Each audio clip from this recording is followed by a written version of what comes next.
Japanese मांगा verse की एक ऐसी दुनिया जिसका अनुभव अब आप बड़े पर्दे पर भी ले सकते हैं। वैसे मैं 70 mm की बात नहीं कर रहा हूँ, लेकिन फिर भी ये एक्सपीरियंस इतना ग्रैंड है कि सच में आपको मजा ही आने वाला है। इस कहानी में हमें लफी नाम का एक लड़का दिखाया जाता है जो अपने घर से सिर्फ एक छोटी सी नाव पर पायरेट किंग गोल्ड रॉजर का खजाना वन पीस ढूंढने निकल जाता है। लफी का सपना है कि वो पायरेट किंग का खजाना ढूंढकर इस समुद्र का सबसे बड़ा पायरेट बन सके, लेकिन इस सफर में उसके साथ क्या क्या होता है वो आपको इस कहानी में पता चलेगा। तो चलिए बिना समय को गवाते हुए शुरू करते हैं आज की हमारी कहानी को। Hollywood silver screen presenting One Piece. इस कहानी की शुरुआत में हमें बताया जाता है कि समुद्री लुटेरों को अपनी जिंदगी में आजादी और एडवेंचर ही चाहिए, और फिर 23 साल पहले हम देखते हैं कि नौसेना यानी मरीन नेवी के एक बहुत बड़े अधिकारी जिनका नाम गार्प है, वो बताते हैं कि ये लुटेरे अभिशाप हैं। इसलिए उन्होंने इन लुटेरों के बादशाह को पकड़ा जिसका नाम है गोल्ड रॉजर, और आज इसे सबके सामने मौत की सजा दी जाएगी ताकि सब इसका अंजाम देखकर आगे से लुटेरा बनने की कोशिश ना करे। लेकिन तभी सभी लोग गोल्ड रॉजर से पूछने लगते हैं कि तुम्हारा बेशुमार खजाना वन पीस कहाँ छुपा है, जिस पर रॉजर कहता है कि मेरा खजाना समुद्र में कहीं छुपा हुआ है, इसीलिए सब जल्दी से आजाद हो जाओ और समुद्र में जाकर उसको ढूंढो। जो उसको ढूंढ लेगा वो उसका हो जाएगा।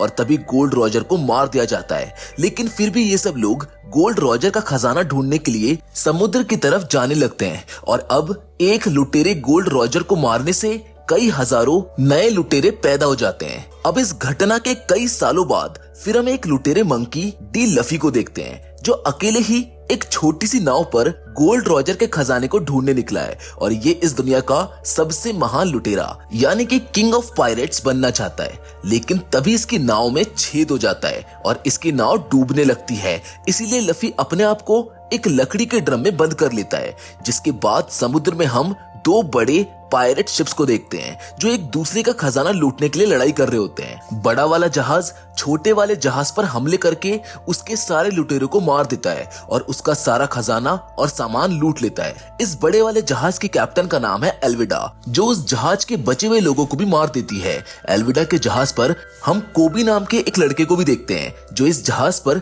गुलाम है।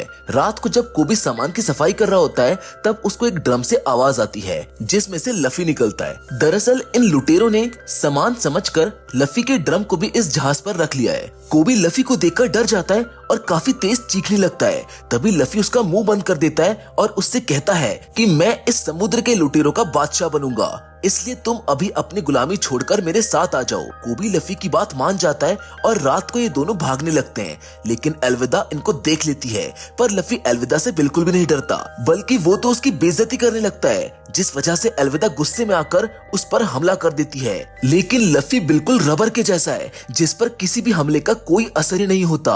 और फिर गुस्से में अलविदा कोबी से कहती है कि ये सब तेरा ही किया धरा है। जैसे ही वो कोबी पर हमला करती है तो लफी बीच में आ जाता है और फिर वो अपना हाथ बहुत लंबा करके अलविदा को एक जोरदार मुक्का मारता है, जिससे वो वहीं पर ढेर हो जाती है। जिसके बाद हम जोरो नाम के एक योद्धा को देखते हैं जिसके पास 3 तलवार है। तभी उसके पास ब्रोक वर्क्स नाम की एक संस्था का आदमी आता है। वो जोरो को अपने साथ चलने को कहता है। जोरो उसके साथ जाने से मना कर देता है, जिस वजह से वो जोरो पर हमला करने लगता है। जोरो उसको बहुत बुरी तरह से मारता है और अपनी तलवार से उसके 2 टुकड़े कर देता है। जिसके बाद हम फिर से लफी को देखते हैं जिससे कोबी पूछता है कि तुम इतने लचीले कैसे हो, जिस पर लफी बताता है कि जब मैं छोटा था तो मैं शैंक्स नाम के एक बहुत ही माहिर लुटेरे के साथ रहा करता था और मैंने हमेशा से उसके जैसा बनना चाहा। एक दिन मैंने शैंक्स के लूटे हुए सामान में से एक खास किस्म का डेविल फ्रूट खा लिया, जिसके खाने से लोगों में कई अलग अलग तरह की खास शक्ति आ जाती हैं। और जब शैंक्स को मेरी शक्तियों के बारे में पता चला तो वो समझ गया कि मैंने उनका खास डेविल फ्रूट चुपके से खा लिया है। फिर एक दिन हमारे ठिकाने पर कुछ बदतमीज लुटेरे आ गए जो मुझे परेशान करने लगे। शैंक्स और उनके सभी साथी वहां पर आ गए और हमारे लोगों ने उनके लोगों पर हमला करके सबको मार दिया। लेकिन उन लुटेरों का कप्तान मुझे पकड़कर समंदर में ले जाने लगा। तभी नीचे से एक समुद्री राक्षस ने हमारी नाव पर हमला कर दिया, जिससे हम समुद्र में गिर गए और उस राक्षस ने उस लुटेरे को खा लिया। लेकिन शैंक्स ने वहां पर आकर मुझे समुद्र से ऊपर नाव पर खींच लिया। जिसके बाद उस विशाल राक्षस ने जब हमारी नाव पर हमला किया तो शैंक्स ने उस राक्षस को तो रोक लिया, लेकिन उसमें उनका एक हाथ कट गया। जिसके बाद राक्षस ने हम पर दोबारा हमला करने की कोशिश की, लेकिन इस बार शैंक्स ने उसे अपनी शक्तियों से काबू करके भगा दिया। पर इन सब में शैंक्स का एक हाथ कट गया। जिसके बाद एक दिन शैंक्स अपने समुद्री सफर पर चले गए, लेकिन जाते जाते वो अपनी खास स्ट्रॉ वाली टोपी मुझको दे गए और कहा, जब तुम मुझसे बड़े लुटेरे बन जाओगे तो ये टोपी मुझको वापस कर देना। इसीलिए मैं गोल्ड रॉजर का खजाना वन पीस ढूंढने निकला हूँ, ताकि मैं उस खजाने को ढूंढ के इस दुनिया का सबसे बड़ा लुटेरा बन जाऊं और शैंक्स को एक दिन ये टोपी वापस लौटा सकूं। जिसके बाद हम कहीं दूर समुद्र में एक लड़की को देखते हैं जिसका नाम नामी होता है। तभी उसके पास दो लुटेरे जहाज लेकर आते हैं। ये उनसे कहती है कि मैं कई दिनों से इस समुद्र में भटक रही हूँ, क्या तुम मेरी मदद करोगे? वो लुटेरे फौरन उसकी नाव पर आते हैं और उसका सामान चुराने लगते हैं। लेकिन तभी ये देखते हैं कि नामी इनके जहाज पर चढ़ चुकी है और वो इनका जहाज चुरा लेती है, क्योंकि वो एक बहुत बड़ी चोर है। जिसके बाद हम देखते हैं कि लफी और कोबी एक होटल में खाना खाने आ जाते हैं। हम देखते हैं कि उस होटल में जोरो और वो चोर लड़की नामी भी होती है। तभी वहाँ पर हेलमेपो नाम का एक नौसैनिक आकर एक बच्ची को परेशान करने लगता है। वो उस बच्ची के हाथ से खाना भी नीचे गिरा देता है, जिसको देख जोरो को गुस्सा आ जाता है और वो गुस्से में उसको मारने लगता है। बाकी के नौसैनिक भी जोरो पर हमला करने लगते हैं, पर जोरो उन सबको भी आसानी से पीट देता है। इतने में नामी भी एक सैनिक को मारकर बेहोश कर देती है और उसकी यूनिफॉर्म चुरा लेती है। वहीं लफी जोरो को देखकर काफी खुश होने लगता है कि अगर ये मेरी टीम में आ गया तो बहुत अच्छा होगा। तभी हेलमेपो जोरो से कहता है कि मुझको छोड़ दो, मेरे पापा तुम्हें काफी सारे पैसे देंगे। ये सुनकर जोरो मान जाता है, लेकिन जब इसके पापा के पास जाता है तो वो इस जगह की नौसेना का कैप्टन होता है, जिसका नाम कैप्टन मॉर्गन है। ये जोरो को पैसे देने की जगह उसको पकड़कर 7 दिन के लिए एक जगह पर बंद कर देते हैं। कुछ देर बाद नीचे से यहाँ पर लफी भी आ जाता है। वो यहाँ ग्रैंड लाइन यानी कि जिस जगह पर समुद्र में गोल्ड रॉजर का खजाना वन पीस छुपा हुआ है उसका मैप लेने आता है, जो जोरो को देखकर ये कहता है कि अरे तुम तो वही होटल वाले हो। लफी जोरो को आजाद करके ग्रैंड लाइन का मैप ढूंढने निकल जाता है। यहाँ पर हम नीचे नामी को भी देखते हैं, जो उसी खजाने के मैप को चुराने आई है। नामी को पता चल जाता है कि वो मैप कैप्टन मॉर्गन के रूम में है, लेकिन तभी इसकी पोल खुल जाती है। ये उन दोनों को मार के बेहोश कर देती है। तभी यहाँ पर लफी भी आ जाता है। वो बोलता है कि मुझे भी पता चल चुका है कि मैप कहाँ है, इसीलिए ये दोनों अब साथ में उस मैप को ढूंढने के लिए कैप्टन के रूम की तरफ जाने लगते हैं। तभी इनके सामने कैप्टन मॉर्गन आ जाता है, जिसे नामी अपनी बातों में फंसा लेती है, जिससे वो यहाँ से चला जाता है और नामी उसके रूम की चाबी भी चुरा लेती है।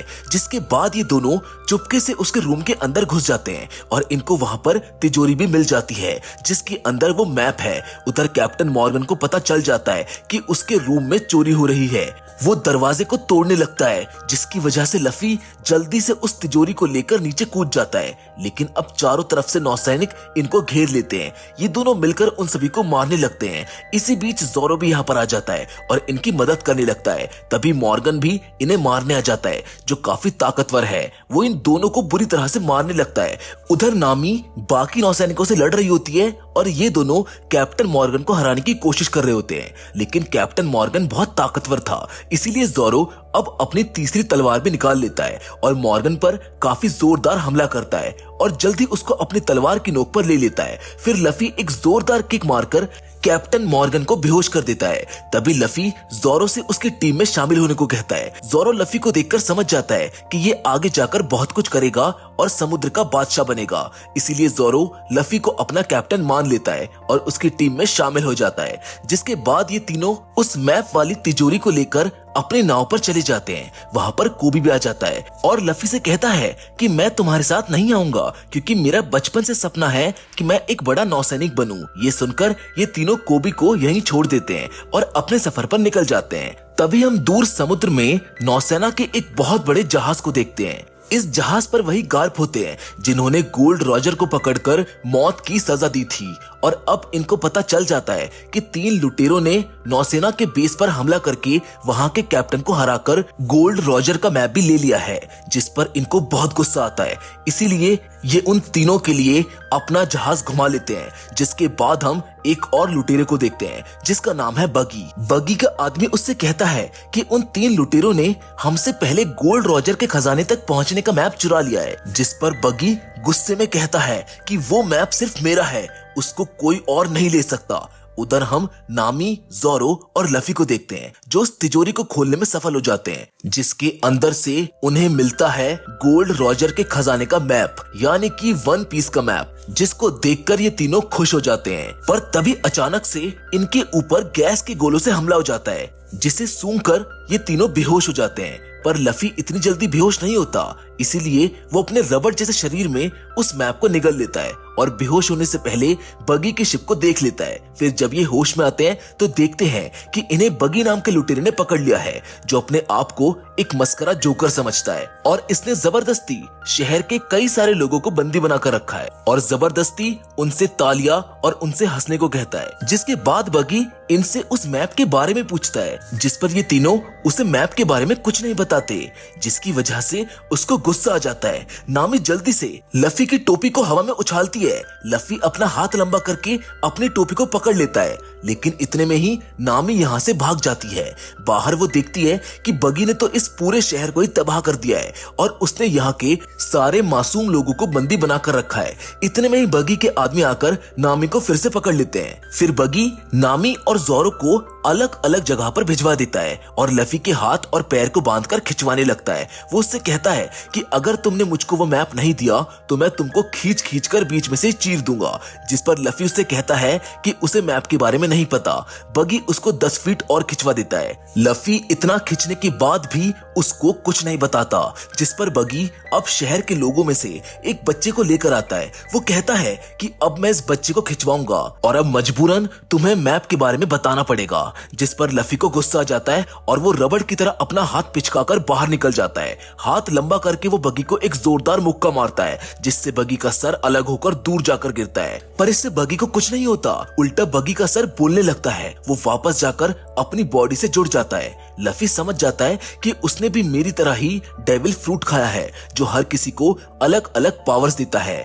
बगी की पावर ये है कि उसके शरीर को चाहे कितना भी काट दो, लेकिन अंत में वो एक दूसरे से जुड़ जाएंगे। तभी बगी अपने हाथ को गायब करके लफी के पीछे ले आता है और उनके सामने रेड स्मोक वाला गोला फोड़ता है, जिससे वो बेहोश हो जाता है। इधर हम देखते हैं कि गार्प कैप्टन मॉर्गन के ठिकाने पर आता है, जहां पर हम देखते हैं कि कॉबी भी अब एक नौसैनिक बन चुका है। लेकिन गार्प को इस पर शक होने लगता है। वो कॉबी को अकेले ले जाता है और उससे पूछता है कि तुम उस मैप चुराने वाले लुटेरे को जानते हो क्या? जिस पर कॉबी उनको सब बता देता है कि वो अलविदा के शिप पर एक गुलाम था। फिर लफी ने आकर मुझको आजाद किया, पर मैं एक नौसैनिक बनना चाहता था, इसलिए मैंने उसका साथ नहीं दिया और अब वो मेरे लिए सभी लुटेरों की तरह एक लुटेरा है। ये सुनकर गार्प खुश हो जाता है और लफी को पकड़ने के लिए कॉबी को अपने साथ आने को कहता है। उधर हम देखते हैं कि इस बार बगी ने लफी को पानी से भरे एक कांच के बक्से में बंद कर रखा है, जिससे उसको बहुत तकलीफ हो रही है। लेकिन फिर भी वो बगी को उस मैप के बारे में नहीं बताता।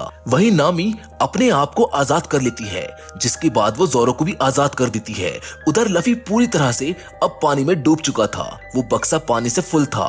तभी नामी वहां आकर उस बक्से को तोड़ देती है। बगी अपने आदमियों को बुलाता है, जिस पर ज़ोरो कहता है कि कोई नहीं आएगा, मैंने सबको मार दिया है। लफी पानी से बाहर आ जाता है और तभी ज़ोरो बगी पर हमला करता है, लेकिन इस बार बगी अपने आप को कई सारे टुकड़ों में बांटकर चारों तरफ फैला देता है। ये दोनों मिलकर भी उसका सामना नहीं कर पाते। फिर बगी अपने शरीर को फिर से जोड़ लेता है और लफी पर भी अपना खास ब्लेड वाला हमला करता है, लेकिन लफी उसको पकड़ने की कोशिश करता है, पर फिर भी लफी बगी को नहीं हरा पाता। अब इतनी मार खाने के बाद लफी को एक बॉक्स देखकर आइडिया आता है। वो नामी से कहता है कि हमें इसके शरीर के टुकड़ों को बॉक्स में बंद कर देना होगा, जिसके बाद ये तीनों मिलकर बगी के सभी टुकड़ों को एक एक करके बक्से में बंद कर देते हैं। बगी के पास अब सिर्फ 5 ही टुकड़े बचे हैं, लेकिन फिर भी वो लफी से ये कहता है कि वन पीस मेरा है। लेकिन इस बार लफी अपने हाथ को पीछे की ओर खींचता है और एक जोरदार हमला करता है, जिससे बगी हवा में उड़ता हुआ दूर जाकर गिरता है, जिसके बाद ये तीनों शहर के सभी लोगों को आजाद कर देते हैं। उधर गार्प सभी को कहते हैं कि इस दल के सैनिकों ने नहीं, बल्कि इसके कैप्टन ने इस दल को शर्मसार किया है, इसीलिए सजा भी यहाँ के कैप्टन को ही मिलनी चाहिए और अब मैं उस लफी नाम के लुटेरे को खुद पकड़ूंगा। उधर लफी और उसके साथी भी अब शहर के लोगों को अलविदा बोलकर अपने सफर पर निकल जाते हैं। फिर थोड़ी देर बाद हम देखते हैं कि नामी किसी को कॉल पर बताती है कि उनसे कहना मैप मिल चुका है।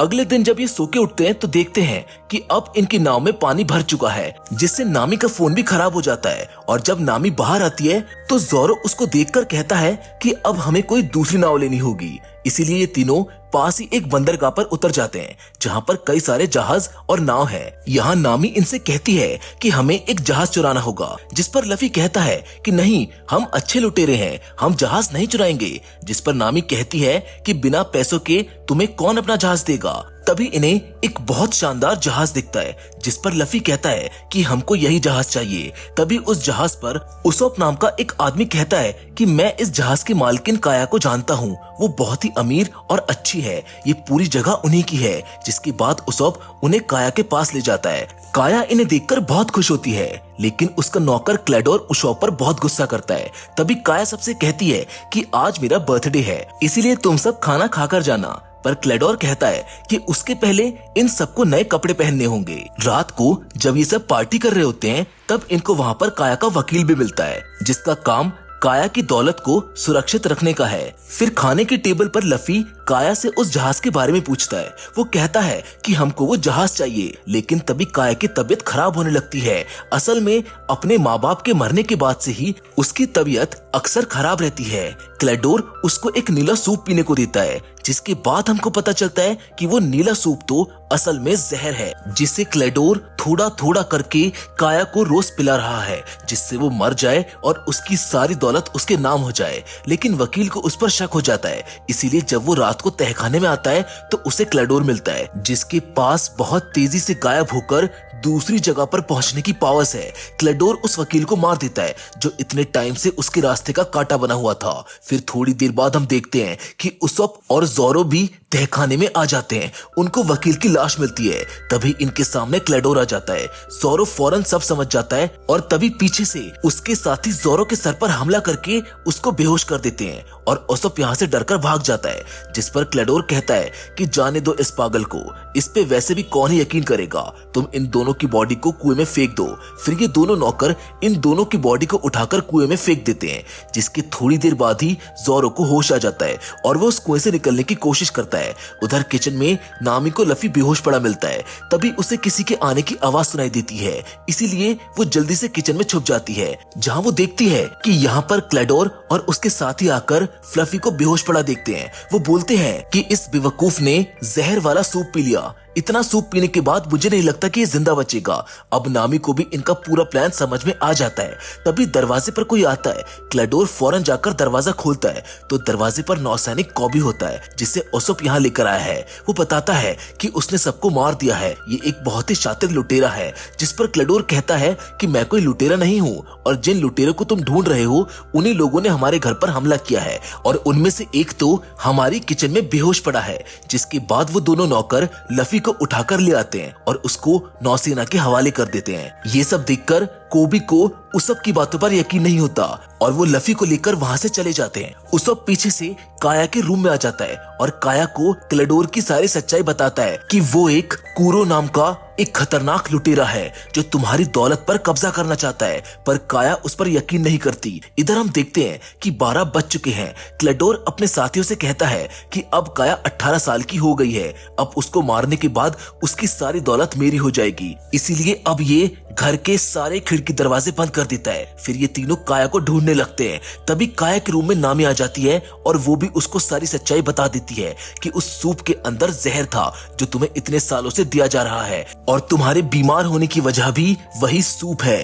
अब काया को भी उसकी बातों पर विश्वास हो जाता है। तभी इनको क्लेडोर की आवाज सुनाई देती है, जिसे सुनते ही उसोप, नामी और काया यहाँ से भाग जाते हैं और एक खुफिया कमरे की ओर जाने लगते हैं। लेकिन क्लेडोर को भी उस खुफिया कमरे के बारे में पता होता है। उधर ज़ोरो कुएं से बाहर निकल जाता है और लफी को भी कॉबी के पास होश आ जाता है। तभी लफी के पास ज़ोरो आ जाता है और ये लोग बाकी के नौसैनिकों को मारकर बेहोश कर देते हैं। ये कॉबी को छोड़कर अपने साथियों को बचाने के लिए आ जाते हैं और एक दरवाजे को खोलकर काया के घर के अंदर घुस जाते हैं। क्लेडोर भी उस खुफिया कमरे तक आ जाता है और इन दोनों को पकड़ लेता है। उधर बाहर ज़ोरो क्लेडोर के साथियों से लड़ने लगता है। जिधर अंदर क्लेडोर काया को मारने वाला होता है, तभी लफी आकर उसका हाथ पकड़ लेता है, लेकिन क्लेडोर बहुत तेज है, वो लफी के हमलों से बचता रहता है। फिर क्लेडोर कहता है कि तुम अभी बच्चे हो और मैं एक जमाने से लुटेरा हूँ। लेकिन तभी लफी अपनी आंखें बंद कर लेता है और उसकी आहट सुनने लगता है और मौका मिलते ही उसको एक जोरदार मुक्का मारता है, जिससे वो नीचे गिर जाता है। जिसको लफी कहता है कि अब तुम्हारा खेल खत्म हो चुका है। जिन सब से क्लेडोर गुस्से में लफी को मारने की कोशिश करता है, पर उसके हमलों से लफी बार बार अपनी रबड़ की बॉडी की वजह से बच जाता है और आखिरी में लफी उसके दोनों हाथों को पकड़कर अपना सर लंबा करता है और एक जोरदार हेडशॉट देकर उसको मारता है, जिससे क्लेडोर खिड़की तोड़कर बाहर जाकर गिरता है। इधर हम देखते हैं कि ज़ोरो ने 2 तलवार से ही उसके दोनों साथियों को हरा दिया है। जिसके कुछ ही देर बाद हम देखते हैं कि ये लोग सब ठीक ठाक होकर बंदरगाह पर आ जाते हैं और काया इनको वो जहाज बिना पैसों के ही दे देती है और अब उसब भी लफी के साथ उसके सफर पर जाने को कहता है। काया उसब से कहती है कि अब मुझे भी अपना ख्याल खुद ही रखना होगा। जिसके बाद ये चारों लोग अपने नए जहाज में गोल्ड रॉजर के खजाने को ढूंढने के लिए निकल जाते हैं। इधर नौसेना के जहाज पर कॉबी गार्प से कहता है कि ये सब मेरी गलती है, मैं लफी और उन सबको नहीं रोक पाया। जिस पर गार्प कहते हैं कि तुमने सही किया, तुम बस उनको अब खुले समंदर में ले आओ, बाकी सब कुछ मैं देख लूंगा। ये तीनों अपने नए जहाज पर खुश होते हैं, लेकिन इनकी ये खुशी ज्यादा देर तक नहीं टिक पाती, क्योंकि गार्प तभी इनके जहाज पर हमला कर देता है और जब लफी ऊपर आकर दूरबीन से गार्प को देखता है तो उसके मुंह से दादाजी निकल जाता है। मतलब कि गार्प लफी के दादाजी हैं, लेकिन फिर ये इसके पीछे हाथ धोकर क्यों पड़ा है? इसी सस्पेंस के साथ इस सीरीज का पहला पार्ट यहीं पर खत्म हो जाता है। हम उम्मीद करते हैं कि आपको इस सीरीज का पहला पार्ट पसंद आया होगा। बाकी वन पीस एक पूरी कॉमिक सीरीज है जिसके सीक्वेंसेस और स्टोरीज बहुत इंटरेस्टिंग है, पर फिलहाल तो अभी इसका एक ही सीजन रिलीज हुआ है, जिसको मैंने आपके लिए बहुत ही शॉर्ट में एक्सप्लेन करने की कोशिश करी है। अगर आपको ये अच्छा लगा हो तो प्लीज इसको लाइक और शेयर जरूर करना। बाकी आप हमको ये भी कमेंट करके बता सकते हैं कि आपको वन पीस के अंदर सबसे इंटरेस्टिंग कैरेक्टर कौन सा लगता है। पर फिलहाल it's time to wrap up, लेकिन हम फिर से जरूर मिलेंगे और वो भी एक और नई इंटरेस्टिंग कहानी के साथ। लेकिन तब तक के लिए धन्यवाद।